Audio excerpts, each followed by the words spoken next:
Thank you very much. We're here today to defend free speech from one of the gravest dangers it has faced in American history, frankly. And you know what's going on as well as anybody. It's not good.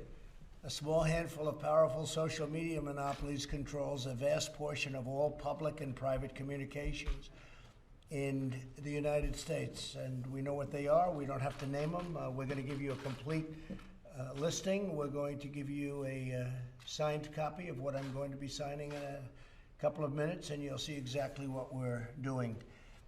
They've had unchecked power to censor, restrict, edit, shape, hide, alter virtually any form of communication between private citizens or large public audiences. There's no precedent in American history for so small a number of corporations to control so large a sphere of human interaction, and that includes individual people controlling vast amounts of territory, and we can't allow that to happen, especially when they go about doing what they're doing, because they're doing things incorrectly. They have points of view, and if we go by that, it's actually amazing that there was a success in 2016, but we can't let this continue to happen. It's very, very unfair. And you look at the statistics and you look at what is going on, and I think everybody would very much agree with that. Including Democrats, by the way. I saw quite a few Democrats are saying this is about time something is done. So let's see if they keep that decision after they hear that we agree with them. The choices that Twitter makes when it chooses to suppress, edit, blacklist, shadow, ban are editorial decisions, pure and simple. They're editorial decisions. In those moments, Twitter ceases to be a neutral public platform and they become an editor with a viewpoint.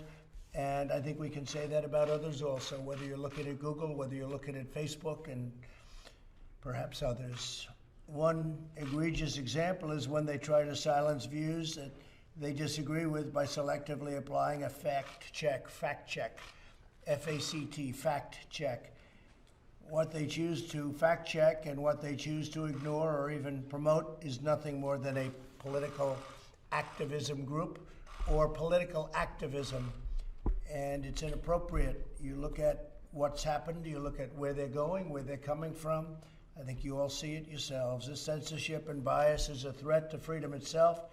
Imagine if your phone company silenced or edited your conversation. Social media companies have vastly more power and more reach than any phone company in the United States, more reach actually than your newspapers by far, more reach than a lot of your traditional forms of communication.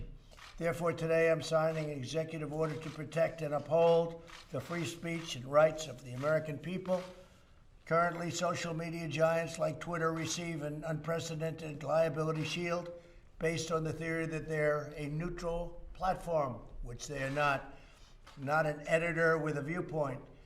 My executive order calls for new regulations under Section 230 of the Communications Decency Act to make it that social media companies that engage in censoring or any political conduct will not be able to keep their liability shield. That's a big deal.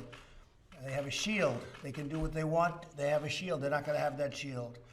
My executive order further instructs the Federal Trade Commission, FTC, to prohibit social media companies from engaging in any deceptive acts or practices affecting commerce. This authority resides in Section 5 of the Federal Trade Commission Act. I think you know it pretty well. Most of you know it very well. I would think you know it quite well, right?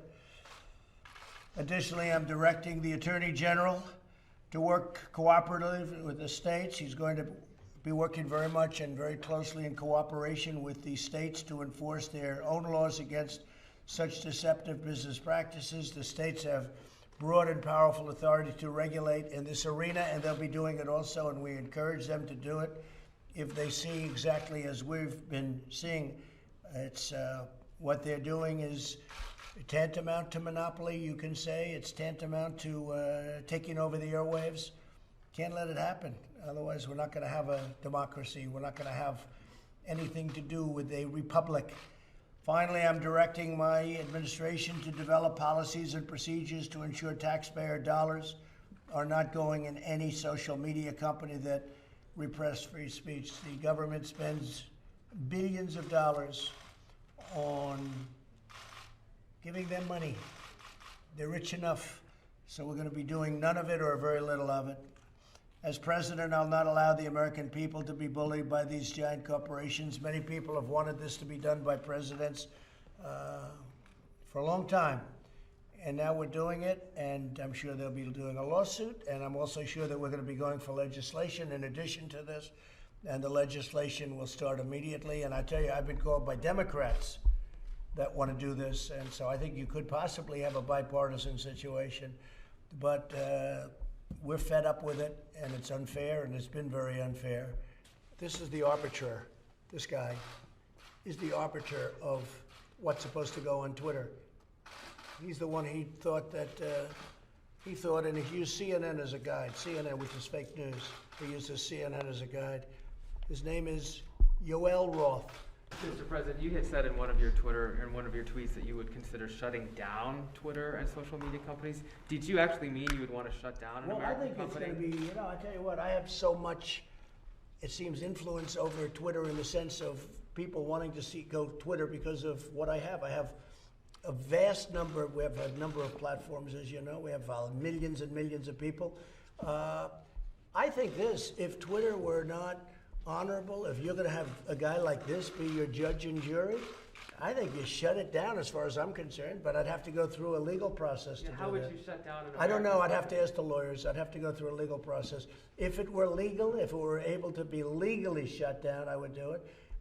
I think I'd be hurting it very badly if we didn't use it anymore. I mean, we have other sites we could use, I guess, or we'd have to develop other sites. And I'm not just talking about Twitter. Look at Facebook. Look at the tribunal they set up at Facebook.